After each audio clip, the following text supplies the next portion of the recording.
மழை நிவாரணத்திற்காக வழங்கப்படும் நிவாரணப் பொருட்களை பறிப்பவர்கள் மீது கடும் நடவடிக்கை எடுக்கப்படும் என கடலூர் மாவட்ட ஆட்சியர் சுரேஷ்குமார் எச்சரித்துள்ளார்.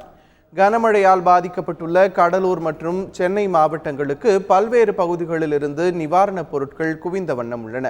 ஆனால் பாதிக்கப்பட்ட மக்களுக்கு நிவாரணப் பொருட்கள் சென்றடையும் முன்பே பல்வேறு தரப்பினர் சூறையாடி வருவதாக புகார் எழுந்துள்ளது. இதனை தடுக்கும் வகையில் கடலூர் மாவட்டத்தில் பன்ருட்டி, நெய்வேலி, விருத்தாச்சலம், கடலூர் ஆகிய பகுதிகளில் சோதனை சாவடிகளை அமைத்து கண்காணிக்க ஆட்சியர் சுரேஷ்குமார் உத்தரவிட்டுள்ளார். நிவாரணப் பொருட்களை ஏற்றி வரும் வாகனங்களை யாராவது தடுத்தால் அவர்கள் மீது கடுமையான நடவடிக்கை எடுக்கவும் காவல்துறைக்கு உத்தரவிடப்பட்டுள்ளது.